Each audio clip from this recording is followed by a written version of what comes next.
Засанаа. Сайн байна уу? За ингээд манай хөрсөн ирсэнд талархаж байгаа илэрхийлье.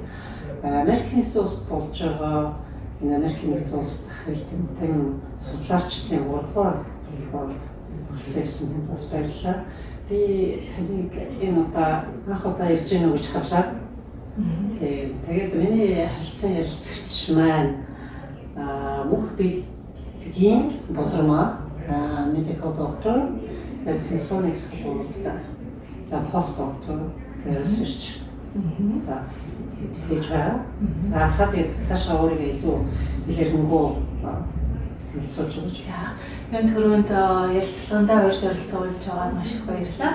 За энэ анх удаага энэ Америк дахь Монгол судлаачдынхаа конференцээр оролцоод туршлага судалцаад танилцж байгаадаа маш их баяртай.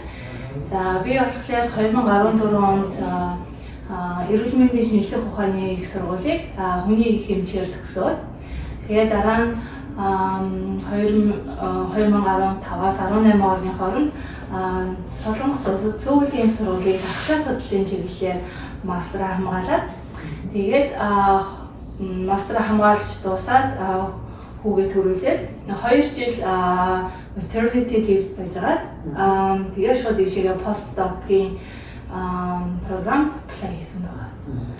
Та postdoc-ийнхаа apply хийсэн гэж ярьлаа.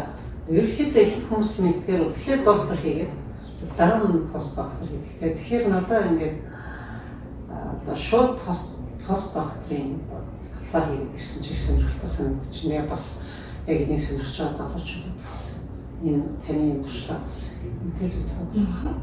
За Америкийн нэгдсэн улсад болохоор MD гэдэг зэргийг бол PhD зэрэгтэй энэ төвцөө авч үздэг. За тэгээд MD зэрэгтэй байжгаад нарийн мэргэжлийнхаа төвшөнд постdoc хийх эсвэл нэг basic research постdoc хийх хүсэлтэй байх юм бол энэ ердөөсөө таны орох хүсэлтэй байгаа PI буюу тэр лабораторийн профессорын шийдэх асуудал байдаг. Тийм учраас apply хийгээд тэр профессор таны материалыг хараад таны CV үзээд энэ хүмүүсийг бол олж болох нэ энэ гэдэг мэдэх хэрэгтэй юм шүү дээ. Гэхдээ ерөнхийдөө зөвхөн профессор шийдэн гэхгүйгээр ер нь бол бас шууд постдоктор хийх арга байна. За шууд постдоc хийх арга бол за сургууль нь авлаа гэхэд ерөнхийдөө бол яг лабораторид ажиллах профессор бол яг эцсийн үр дүнг бол гаргадаг байгаа.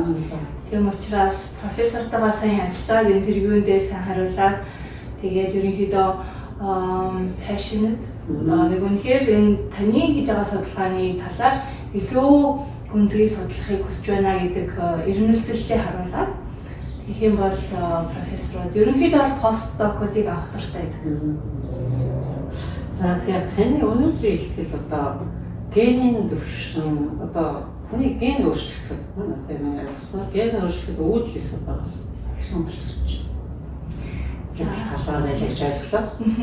За ерөнхийдөө манай лаборатори бол ясны чүмэгний үйл ажиллагааны алдагдал түүн буюу пластикны буюу цус багталт гэх төрлийн цусны холбогдолтой хэд хэдэн прожектууд явдаг байгаа.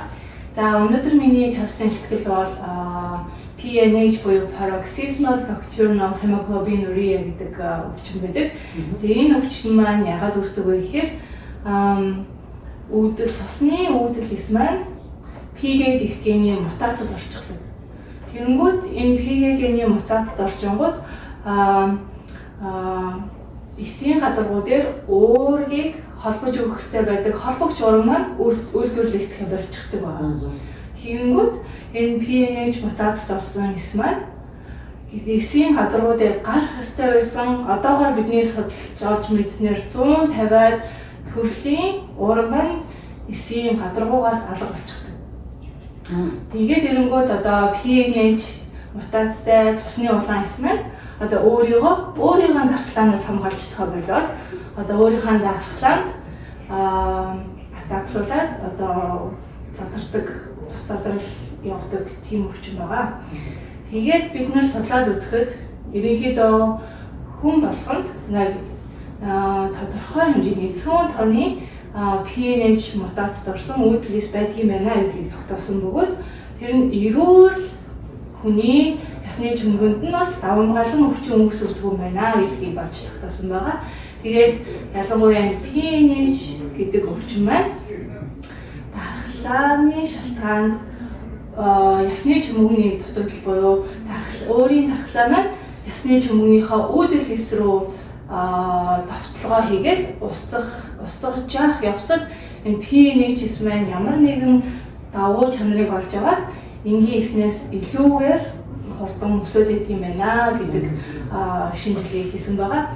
Тэгээ ерөнхийдөө энэ өвчтэй хүмүүс маань бол ясны чөмгөний үйл ажиллагаа алдагдсанаас болж шинээр цус төлжих үйл ажиллагаа алдагдаж дархлаа сулраад халдвар төвчин маш хүн дээр тусах цус алдах юм бол цусны тогтгоо болж цус алдснаас болж нас барах эсвэл нөгөө цус булгинэлт ихсэнтэй холбоогоор одоо элэгний судсууд одоо клинивэний судс хөлнийх тэгээд хэвлийн судснуудад ингээд бүлгэн үүсч бөглөрөл үүссэнтэй холбоотойгоор одоо амь насаа алдах хэрэгсэл хүртэл гардаг байгаа.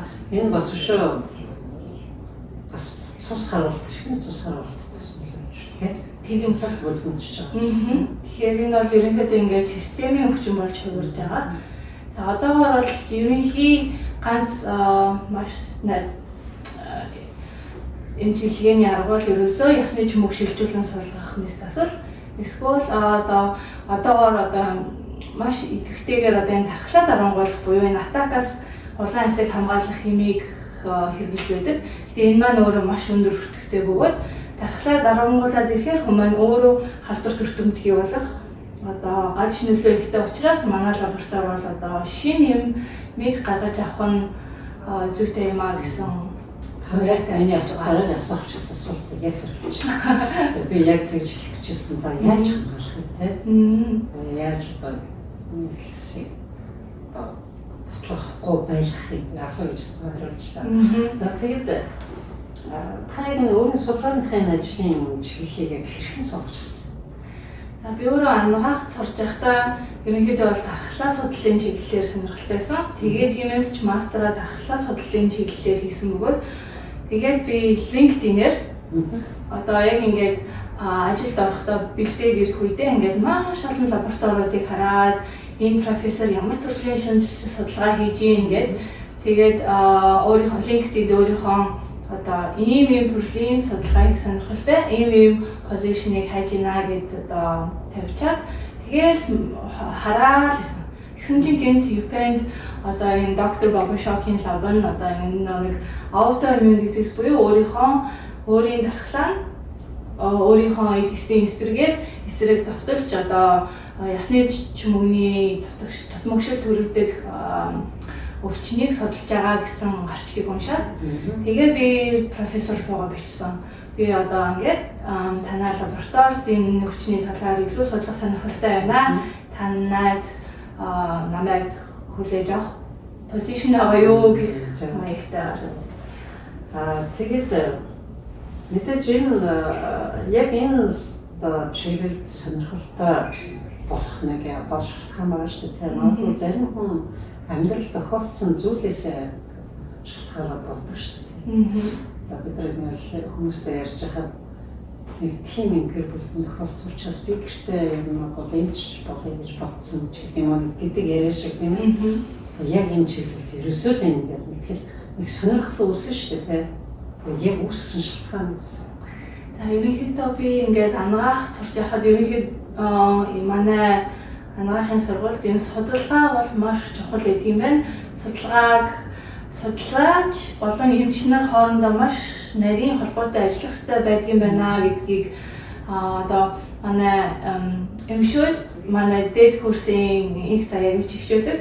Тэр ихч маань бас хамтдаа хийлийн дугууланд явдаг гэсэн болохоор нэг мастрын ажлаа хийхэд нь туслах уу гэж одоо асууж исэн. Тэнгүүд нь би зүгээр сонирхол тэр үед судалгааг их талаар бүр огт бодож байгаагүй. Тэгээд мастрынхын ажилд нь зүгээр туслах баг зэрэгээр туслаад ирсэн чинь судалгааны ажил чинь ямар гоё юм бэ ингээд нэг ингээд сэтгэл төрөөд тэгээд ерөөсөө тэр инх заяагч маань миний одоо замыг бол загаад өгсөн. Тэгээд би тэрнээс хойш сургуулаа төгсөнгүүтээ шууд би ер нь бол судлаач болох хэрэгтэй юм байна гэж өөрөө авсан байгаа. Тэгэхээр та бол ер нь юм хийгээгүй юм шүү дээ. Тийм ч бол хийгээгүй шууд судалгааны тэгэхээр яг илүү судлаач байж илүү нөгөө хүний өвчнийг хэмжлэх баг замаа хийж болж байгаа шүү дээ. За мэдээж шин арга research хийгээд судлаад гаргаад энэ нь бол мэдээж нийгэмд илүү хэрэгтэй байна тийм. Эрдэмтдийн одоо яг нийгэмд үзүүлэх хувь нөлөөг та юу яаж байна? За ерөнхийдөө бол эрдэмтэд за энд бол ямар хуу төрлийн судалгаа хийж байна, хаана яг ажиллаж байгаа, зорилго нь юу вэ гэдгээс бол өөрөөр болох баг. За ерөнхийдөө бол их сургуулийн судалгаанууд маань ерөнхийдөө ашиг юм бос.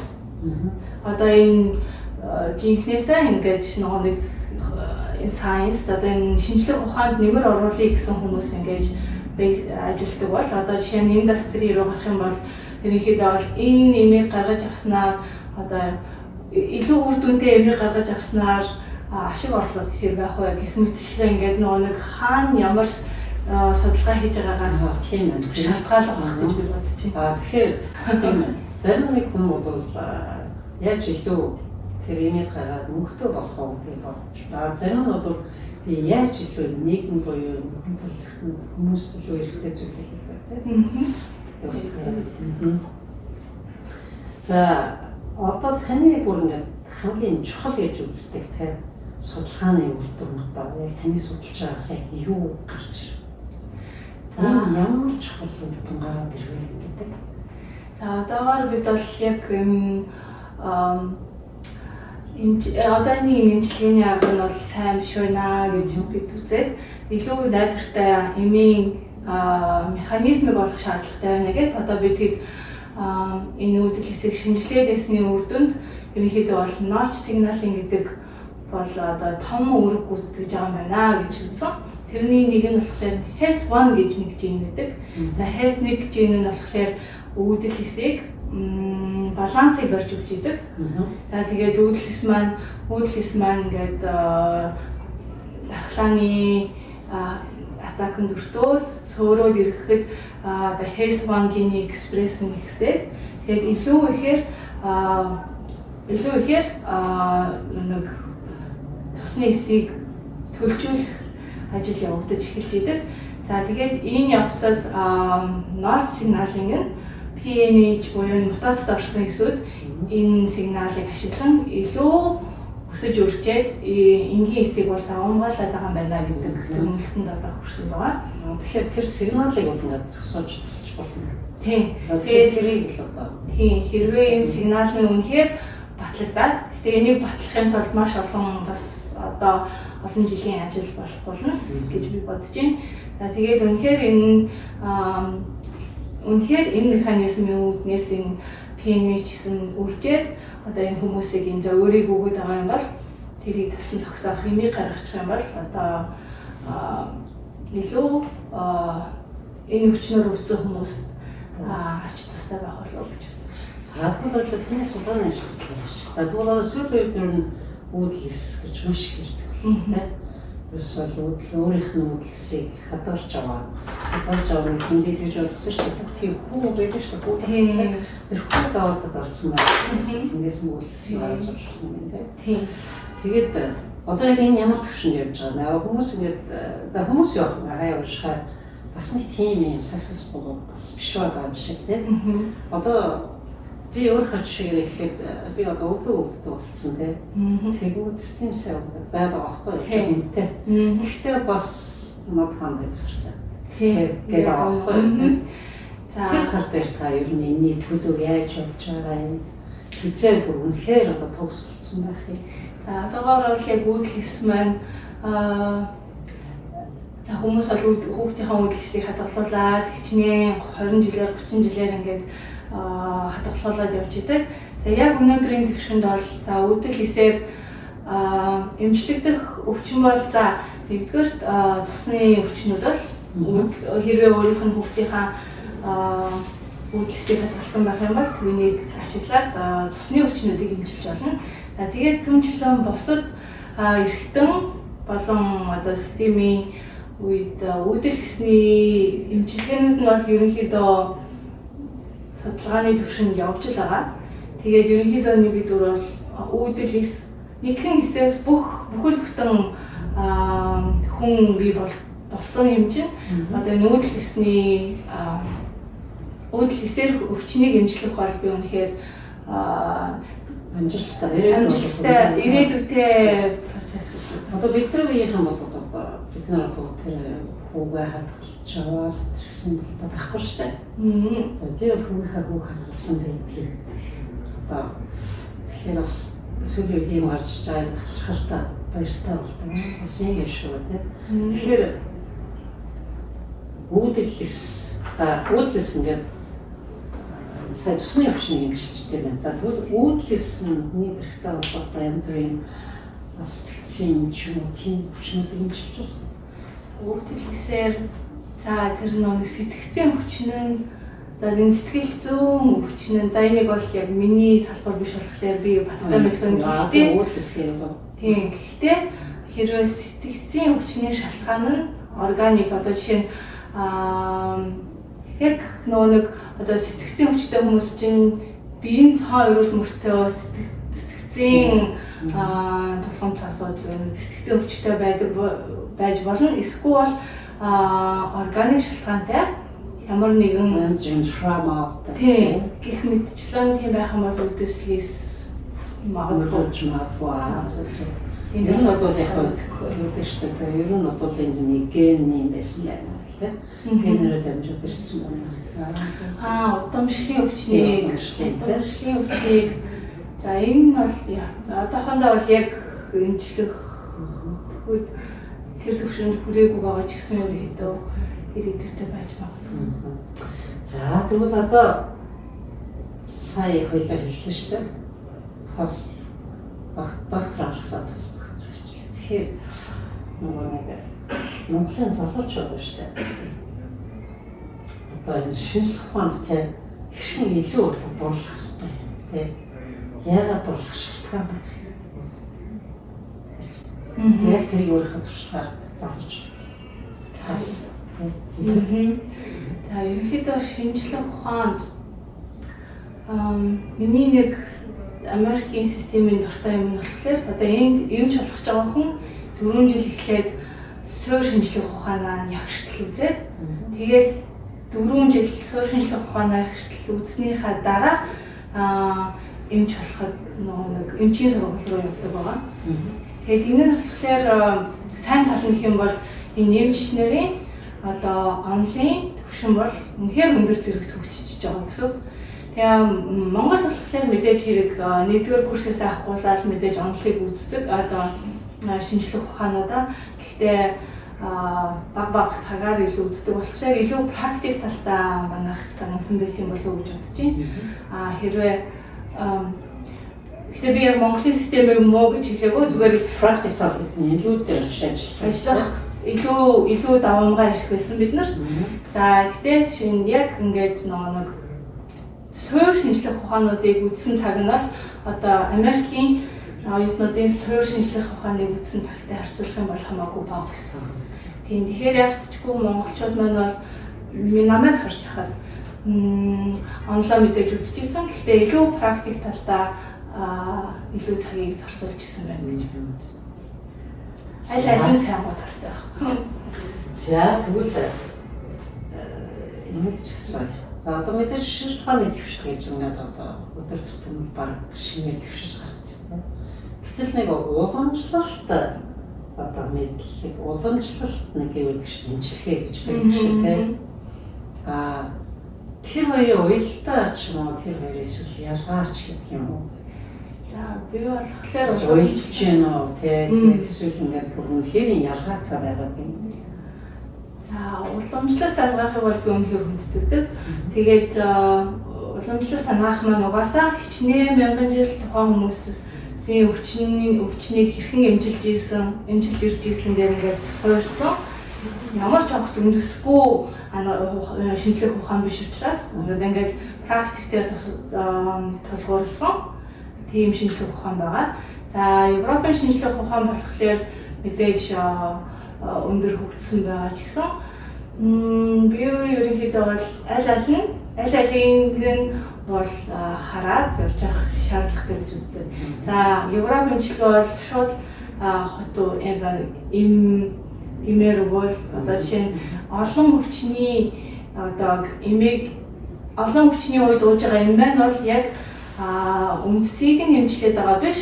Зүгээр шинж тэмдгийг нь бууруулаад байгаа эмнүүд байгаа. Тэгээд ерөнхийдөө амьдралын арай эвтэйхэн амьдралын шинж чанарыг хадгалах үйлчилгээтэй бүрэн төгс эмчлэхгүй мөртлөө одоо ингээд эм уугаад арай нэг шинж тэмдгийг бууруулаад явуулаад байдаг. Тэгэхээр temporary гэж хэлэх юм уу тийм. Тэгээд тийм хүн бол эмээ бас уугаал байх хэрэгтэй гэх мэтчлээ. Боломжлолт хангах болохоор за энэ эмийг уулгахгүйгээр арайгаар эсвэл нэг би сайн боломжлолт хангахын хүн биш болохоор ерөнхийдөө сайн мэдэхгүй байгаа ч гэсэн ерөнхийдөө эмийг уулгахгүйгээр дархлааны системийг нь өөрөө сайхан ингээд одоо ямар нэг халдвар төвчмөстөн бахад дархлааны системийг биологийн аргаар эм уулгахгүйгээр сайжруулад өвчнийг эдгэждэг учраас тэр бас үнэхээр уламжлалт хангахыг үл ойшоолгүйгээр ингэж сайн харж сургацлах хэрэгтэй байна гэдэг бас бодлоо. Тэр нь бол энэ бас хоршиж явахад бол хоршиж явах За тэгвэл одоо та би яг энэ зүйлийг хэлэх юмсан ч хүсэж байгаа зүйл байвал. За би ерөнхийдөө бол манай монголчууд маань урьдчилсан сэргийлэх үзлэгтээ орж байгаа чи. Тэгээд одоо аав ээж нарын маань одоо үр хөвгтдээ хийж өгөх хамгийн том юм бол эрүүл хинхэж хажууд нь урт удаан наслах чинь бол хөвгтдээ хийж өгч байгаа хамгийн том хөрөнгө оруулалт гэж би боддог учраас эцэг их маань хүүхдээ гэлгүй өөрийнхөө эрүүл мэндийг бодож байгаа нь хүүхдээ бодож байгаатай яг гэж хэлсэн шүү гэж хэлэх дуртай. Тэгээд за ингээд таны эрдэм шинжилгээний ажлын тухай таны ажлын тухай нэлээдгүй ярилцлаа. Та яг нөгөө хувийнхаа амьдралыг нууцлах шалгуултай яг би таны харахыг залуу харагдчихэв. Тэгээд тодорхой хэмжээгээр одоо бас гэр бүлтэй хүүхэдтэй байгаа. Тэгээд тэр чөлөөцөө яаж зохицуулж ирнэ ажил амьдралынхаа цагийг одоо хэрхэн ингээд зохицуулаад явж байна. За би Америкт ирэхээс өмнө Солонгост ажиллаж байхад бол үнэхээр бүтэн цагаар ажилладаг гэсэн. Өглөө 8-аас шөнийн 2 цаг хүртэл туршилтаа хийгээл лабораторитой байх нь бол энгийн үзэгдэл юм шиг санагддаг байсан. За тэгэл 6 цаг ажилласаа тарах нь бол эрт тарж байгаа юм шиг мэдрэмж төрөгддөг байсан бол энд ажил амьдралынхаа балансыг тохируулахад боломжтой юм байна гэдэг мэдрэмж төрсөн. За би одоо өглөө 9 цагт ажилдаа ирчээд 5 цагт ажилласаа буухад ямар ч асуудалгүй. За тэгээд 5 цагаас тарснаас хойш гэр бүлтэйгээ цагийг өнгөрүүлэх нь боломжтой ажил амьдралыг балансыг барих боломжтой орон юм байна гэж харж байгаа. За би өөрөө болохоор одоо манай хүү 7 настай, манай охин одоо 9 сартай. Тэгээд энд хүүхдээ хараад ажиллахад бол асуудал байхгүй байгаа гэж бодож байгаа. За гэхдээ манай ээж ирж надад ээж аав хоёр маань хүүхд харахад минь тусалж байгаа учраас бас үнэхээр үнэхээр азтай эсвэл нэг luxury нөгөө нэг ээж их тусалдаг шүү тийм. Миний асаалттай танк шиг байж байгаа гэдэг шиг. Тэгээд одоо тааштай ингээд таны нэг хэтийн зорилго юу вэ? За та ингээд судалгааны ажиллаа хийлээ, пост доктороо хийлээ. Тэгэхээр яг дараагийн одоо шатнд ямар судалгаа хийх вэ? Бас нэг төлөвлөсөн юм байна тийм. За би одоогоор ахиад 2-3 жилийн лабораторитой одоо постдокийн дараа research associate гэж position гэдэг. Тэгээд тэргээр 2-3 жил ажиллаж проектоо дуусгачаад Өнөөхдөө бол эмийн компани руу орох сонирхолтой байгаа. За. Эмийн компани орох гэхээр бас шинэ эмийн одоо хайрлах нь гэсэн бас одоо шинэ эмийг шинэ сайн хийсэн судалгаатаа уялдсан юм уу эсвэл бүр цоош. За одоо энийг ингээд энэ салбарт орчихлоор тийм ерөнхийдөө суурь шинжлэх ухаанаа үздэг болохоор яг нэг өвчнөд баригдлаггүйгээр одоо ялангуяа хүний их хэмжээр төгсөн хүмүүс бол ямар ч газар очисон тухайн өвчнийхөө нэг механизм эмгэг жамыг одоо судлаад цаашаа явах боломжтой байдаг учраас ер нь бол нэг өвчнөд баригдлаггүйгээр илүү өргөн салбарт ажиллах боломжтой гэж. За тэгвэл таны одоо бодож одоо ирээдүгөө төвлөрч байгаа энэ ажилт чинь бас одоо хийж байгаа юм судалгааны ажилт чинь одоо их амжилт хүсье. Тэгээд ингээд судалгаа хийгээд бүр ингээд томоор ярихад хүн төрөлхтөнд хэрэгтэй зүйлийг хийж байгаа. Тэр одоо таамаг бэж одоо нас авшилттай байна шүү дээ. Тийм тэгэхээр тэнд ажлыг хийж байгаа хүсье ажилтнууд амжилт хүсье. Маш их баярлалаа. Ормын өнгө өгсөнд баярлалаа. Одоо ингээд гэрчүүчтэйгээр урагшаага. Өөрөөр хэлбэл төлөө зүтгэцгээе. За баярлалаа.